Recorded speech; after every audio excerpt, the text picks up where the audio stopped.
तो दोस्तों, कैसे हैं आप सभी? मैं आशा करता हूँ आप सब बिल्कुल ठीक होंगे।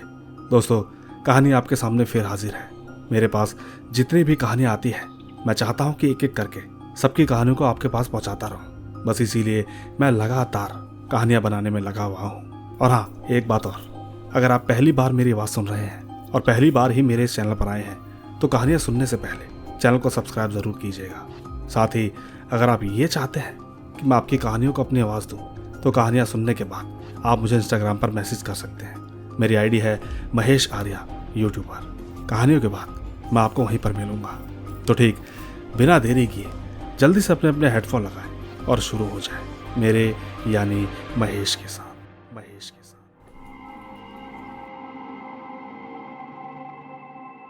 दोस्तों, मेरा नाम राजन है और ये जो कहानी मैं आपको बताने जा रहा हूँ, ये मेरे दोस्त की है जब वो रांची गया था।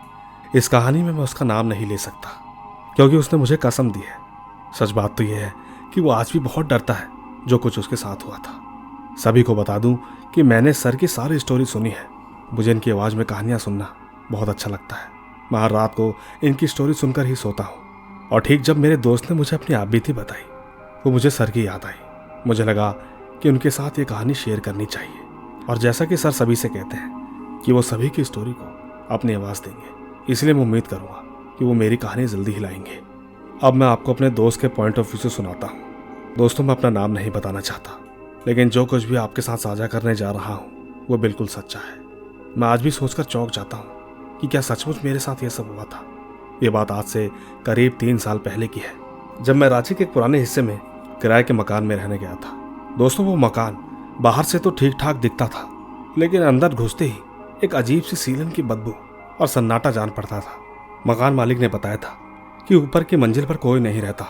मुझे अकेला ही उस फ्लोर पर रहना था। मुझे लगा कि चलो ठीक है, कम से कम शांति तो मिलेगी। दोस्तों, ये पहली रात की बात है। कुछ अजीब हुआ। मैं जैसे ही सोने के लिए गया, मुझे लगा जैसे किसी ने मेरे कमरे के दरवाजे को धीरे से खटखटाया। उठकर देखा तो वहां पर कोई भी नहीं था। एक बार को ऐसा लगा कि शायद हवा से हुआ होगा, लेकिन फिर हर रात ऐसा होने लगा। रात के ठीक 2:30 बजे दरवाजे पर 3 बार धीरे धीरे खटखटाहट होती। इसके बाद एक रात मैंने दरवाजे के पास मोबाइल का कैमरा ऑन करके रख दिया। अगले दिन जब वीडियो में देखा तो कुछ भी नहीं दिखाई दिया, बस आवाजें थी। तो आ गया। दोस्तों, सच कहता हूँ, मैं घबरा गया। मैंने मकान मालिक से पूछा तो उसने मेरी इस बात को टाल दिया। कहा कि पुराना मकान है, आवाजें आती रहती हैं, धीरे धीरे आदत हो जाएगी। लेकिन दोस्तों, मकान मालिक के समझाने के बाद चीजें धीरे धीरे बदतर होने लगी। अब खटखटाहट के बाद भी कभी कभी दरवाजा अपने आप खुल जाता। कई बार तो मुझे एक ऐसी परछाई दिखती जो कि दीवारों पर चलती हुई लगती थी, लेकिन इन सब के बीच वहां कोई इंसान नहीं होता था। सही मायनों में ऐसा लगता था कि जैसे कोई इंसान तो नहीं हो सकता। एक रात की बात है, मैंने मन में ठान लिया कि जो कुछ भी है मैं उसका सामना करूंगा। मैं ठीक 2:30 बजे दरवाजे के पास बैठ गया। हाथ में मेरे टॉर्च और एक कैमरा था। ठीक 2:30 बजे खटखटाहट हुई और मैंने जैसे ही दरवाजा खोला तो एक ठंडी हवा का झोंका अंदर घुस गया। उस वक्त मुझे ऐसे लगा जैसे किसी ने मेरी गर्दन को छुआ हो। मेरे दोनों हाथों में झुंझुनी सी दौड़ गई और फिर वही आवाज धीरे से मेरे कानों पर आई, तू आ तो गया, लेकिन अब जाएगा नहीं। दोस्तों, मैं पूरी रात सो नहीं पाया। मैंने सारी बातें मकान मालिक को सुबह बताई। उसने चुपचाप एक पुराना संदूक निकाला और मुझे दिखाया। उसमें एक लड़की की पुरानी फोटो थी जिसे देखकर मेरी रूह कांप गई। देखकर साफ साफ लग रहा था कि शायद वो वही परछाई थी जो मैं दीवारों पर देखता था। मकान मालिक ने बताया कि कई साल पहले एक लड़की इस मकान में रहती थी, अकेली और शांत। वो कुछ अजीब सी थी। कहते हैं एक रोज अचानक उसने खुदकुशी कर ली।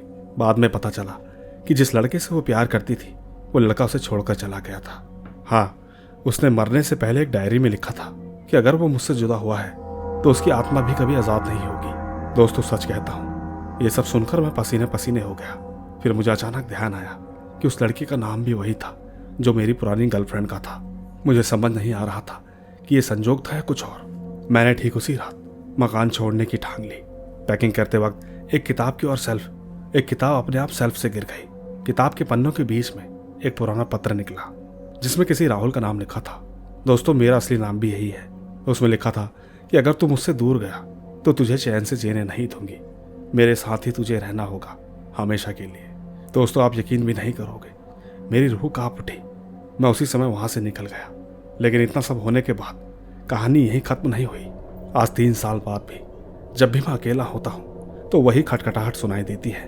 कभी कभी आईने में एक झलक सी दिखती है, वो भी किसी और की, जो मैं नहीं हूँ। दोस्तों, सबसे अजीब बात, हाल ही में किसी ने मेरे दरवाजे के नीचे से एक कागज सरकाया जिस पर लिखा था, तेरा पता मुझे अब भी है।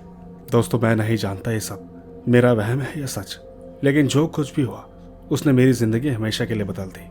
मैं बस आपसे पूछना चाहता हूँ कि क्या आप भी कभी किसी साय के साथ रहे हैं, बिना किसी जान पहचान के?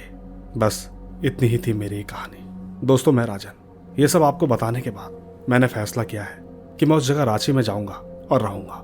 देखूंगा कि क्या है क्या नहीं, क्या झूठ है और क्या सच है, वो तो वहां जाकर ही पता चलेगा।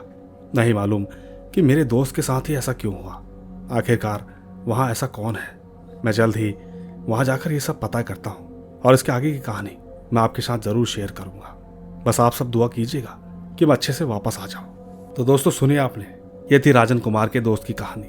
हालांकि इनके दोस्त के साथ जो कुछ भी हुआ वो तो बहुत अलग चीज थी, मगर राजन ने जो वहां जाने का फैसला किया है, इस पर मेरे हिसाब से उन्हें वहां जाने की कोई आवश्यकता नहीं है। नहीं मालूम कब किसके साथ क्या हो जाए, कोई जान नहीं सकता। हाँ, अगर राजन ने अपना मन बना ही लिया है तो मैं चाहूंगा कि वो अपने किसी दोस्त के साथ जरूर जाए। अकेले जाना खतरे से खाली नहीं होगा।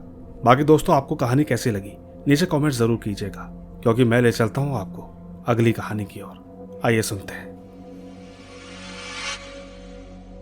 दोस्तों, मेरा नाम हिमांशु बोयान है और मैं आसाम के डिब्रूगढ़ डिस्ट्रिक्ट से हूँ। मैं क्लास 10th में पढ़ रहा हूँ और आज अपने साथ बीती एक घटना आपको सुनाना चाहता हूँ। ये कहानी की शुरुआत तब होती है जब मैं 8वीं कक्षा में पढ़ रहा था और ठीक मेरा एक दोस्त जिसका नाम अभिनव है, हम दोनों एक फुटबॉल टूर्नामेंट खेलने गए थे अपने ही स्कूल के कोचिंग के सर के साथ। उस दिन मुझे अच्छे से याद है, फुटबॉल का फाइनल मैच था जो कि हमने जीत लिया था और हम लोग ठीक सर के घर में खाना खा के घर वापस आने वाले थे। खाना खाते और बातें करते करते हम लोगों को रात के 11 बज गए थे। इसके बाद सर ने हमसे कहा कि इतनी रात हो चुकी है, अभी घर मत जाना, क्योंकि दोस्तों जिस रास्ते से हम घर जाने वाले थे वो रास्ता ठीक नहीं था। लेकिन दोस्तों क्या करते, दूसरे दिन स्कूल रहने की वजह से हम लोगों को घर जाना ही पड़ा। हम दोनों साइकिल लेकर घर की ओर जाने लगे। हमारे घर जाने के 2 रास्ते हैं, जिसमें से एक रास्ते में थोड़े बहुत घर हैं, लेकिन दूसरा रास्ता पूरी तरह सुनसान है। मैंने चलते हुए अपने दोस्त से कहा कि हम सुनसान वाले रास्ते से नहीं जाएंगे, लेकिन मेरे दोस्त ने मुझसे कहा कि कुछ नहीं होगा अगर आज उस रास्ते से चले भी जाएंगे तो। इसके बाद मैंने भी यही कहा कि चल ठीक है, चल कर देखते हैं। दोस्तों, हम दोनों रास्ते पर चल ही रहे थे कि हम दोनों ने नोटिस किया कि कोई औरत जिसने सफ़ेद कलर की ड्रेस पहनी हुई थी वो रास्ते के बीचों बीच रुकी हुई थी। उसे देखकर हम समझ चुके थे कि ये कोई इंसान तो नहीं है। हमने उसे देखकर तुरंत साइकिल मोड़ ली, लेकिन मेरा दोस्त जो ठीक मेरे पीछे आ रहा था तो मुझसे कह रहा था कि उसकी साइकिल उसे भारी सी लग रही है।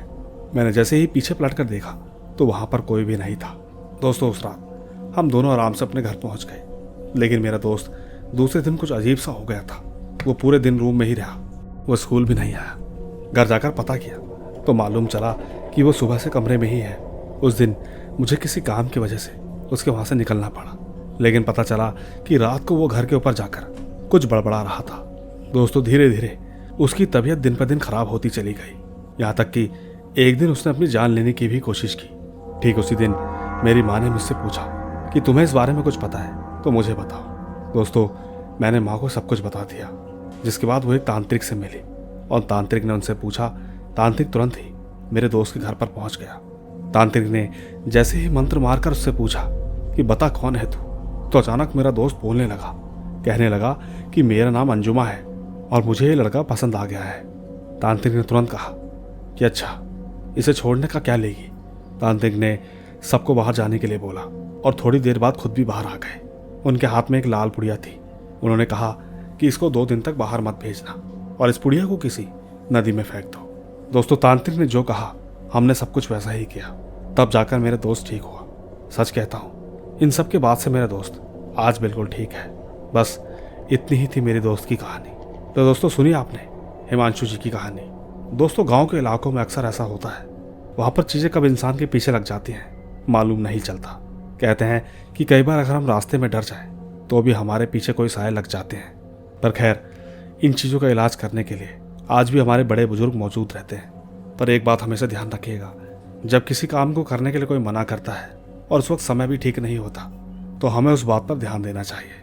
बाकी आपको ये कहानी कैसी लगी नीचे कमेंट ज़रूर कीजिएगा, क्योंकि मैं ले चलता हूँ आपको अगली कहानी की ओर। आइए सुनते हैं। दोस्तों, मेरा नाम समर, मैं नेशनल इंस्टीट्यूट ऑफ टेक्नोलॉजी सूरत में पढ़ता हूँ। दोस्तों, वहाँ पर एक खंडर है जो कि पहले कभी एक हॉस्टल हुआ करता था। अराउंड 2012 में वो हॉस्टल खंडर बन गया। वो एक गर्ल्स हॉस्टल था और ठीक जब मैं अपने हॉस्टल में होता था तो मुझे रात में नींद नहीं आती। तो जब भी मुझे रात में नींद नहीं आती थी तो मैं उसी खंडर के आसपास रात के 3:30 बजे वॉक करने जाता था। एक बार की बात है मैं अपने कुछ दोस्तों को लेकर वहाँ पर गया हुआ था। उस दिन हमारे कॉलेज में कोई इवेंट था, तो ठीक रात के समय हम लोग वहाँ घूमने गए हुए थे। घूमते वक्त पता नहीं कैसे अंदर से किसी के गुर्राने की आवाज़ आ रही थी। हमने झाँककर देखा, जबकि अंदर कोई नहीं था। इसके बाद हमने अंदर जाकर देखा। उस वक्त वहाँ का माहौल एकदम ठंडा हो रहा था, जबकि उस टाइम तो गर्मी का मौसम था। सच कहूँ तो हम लोग अंदर बस एक्सप्लोर कर रहे थे। न जाने क्यों बीच बीच में हमें ऐसा लग रहा था कि जैसे कोई हमारा पीछा कर रहा है। उसी वक्त अचानक से मेरे कानों में बहुत हल्की सी किसी लड़की की आवाज़ आई, हाय। उस वक्त मेरे सारे दोस्त आगे थे। कुछ ही देर में उनके साथ भी सेम एक्सपीरियंस हुआ। सबके सब एकदम भागने लगे, लेकिन मुझे और एक दोस्त को लगा कि ये सिर्फ एक वहम है। उस वक्त हमारे कुछ दोस्त बाहर ही खड़े थे जो कि अंदर नहीं आना चाहते थे। बाकी सबके जाने के बाद मैं और मेरा दोस्त अंदर एक्सप्लोर करने लगे। धीरे धीरे हमने पूरा एक्सप्लोर कर लिया। लेकिन जब हम दोनों बाहर निकले तो बाहर खड़े जो हमारा इंतजार कर रहे थे वो लोग हमें देखकर काफ़ी कंफ्यूज और डरे हुए थे। जब मैंने उनसे रीज़न पूछा तो उन लोगों ने कोई जवाब नहीं दिया। उन्होंने दूर से ही एक लंबी शैडो को छत पर खड़ा होते हुए देखा, जो कि उनकी तरफ देखकर हाथ वेव कर रहा था। वो ठीक जैसे ही वहां से चला गया तो उसके बाद सबने हमसे एक ही सवाल पूछा कि तुम बाहर कैसे आ गए। ये सब सुनने के बाद हम लोग वहां से तुरंत भागते हुए हॉस्टल चले गए। दोस्तों, ये था मेरा छोटा सा एक्सपीरियंस। न जाने आपको ये सच लगेगा या झूठ, लेकिन हमारे साथ जो कुछ भी हुआ वो एक बात बिल्कुल सच्ची है। आप कमेंट ज़रूर कीजिएगा, मैं इंतज़ार करूंगा। धन्यवाद। दोस्तों, समर जी की कहानी शायद आपको थोड़ी सी अटपटी लगे, मगर जैसा कि आप जानते हैं मैं सभी की कहानियाँ लेकर आता हूँ। इसीलिए आपको जैसी भी लगे नीचे कमेंट ज़रूर कीजिएगा, क्योंकि अब मैं आपको ले चलता हूँ हमारे आखिरी छोटे से किस्से की ओर। आइए सुनते हैं। दोस्तों, मेरा नाम सरवण है और मैं यूपी के आजमगढ़ डिस्ट्रिक्ट से हूँ। ये कहानी मेरे भाई अरुण की है, जो कि एक ऑटो ड्राइवर है। मेरा भाई काम को लेकर बड़ा ही सीरियस रहता है, यहाँ तक कि कोई भी पैसे कमाने का मौका वो कभी नहीं छोड़ता। और जैसा कि आप जानते हैं सर्दियों के सीजन में शादियाँ बहुत होती हैं, तो मेरा भाई शादियों में ऑटो ड्राइविंग का काम करता है। ऐसे ही एक रात मेरा भाई और उसका दोस्त रात के लगभग 1 से 2 बजे के बीच वापस घर आ रहे थे। उस वक्त मेरे भाई का दोस्त थोड़ी सी जल्दी निकल गया था, पर खैर रास्ते में एक नदी पड़ती है। जब ठीक मेरा भाई का दोस्त उस नदी पर पहुंचा तो अचानक उसके सामने एक खरगोश आ गया। वो ठीक उसको पुकारने के चक्कर में धीरे धीरे उसके पीछे चला गया। काफी देर ढूंढने के बाद भी जब वो नहीं मिला तो वो दोनों वापस फिर घर आ गए। मेरा भाई बताता है कि उस दिन के बाद से उसकी तबीयत खराब रहने लगी। यूं समझिए कि 10 से 15 दिन के बाद वो मर भी गया। गांव के लोग अक्सर कहते हैं कि शायद उसे नदी वाला भूत ले गया। अब ये बात कितनी सच है कितनी झूठ ये तो मैं नहीं जानता, मगर ये घटना 2023 दिसंबर के महीने की है। अब आप ही बताइए, यूपी में जो भी इस घटना के बारे में जानता है नीचे कमेंट जरूर कीजिएगा। बस इतनी ही थी ये कहानी। तो दोस्तों, ये थी हमारी आज की कहानियां। मेरे पास जितनी कहानी कलेक्ट हुई वो सब आपके सामने है। मैं नहीं चाहता कि मैं पुरानी कहानियों को आवाज़ देकर इस कहानी को और लंबा करता, इसलिए जितना हमारे पास है हमें उसी में ही संतुष्ट रहना चाहिए। बाकी मैं जल्द ही मिलूंगा आपसे एक नई कहानी के साथ। बस तब तक आप अपना और अपने परिवार का ख्याल रखिए।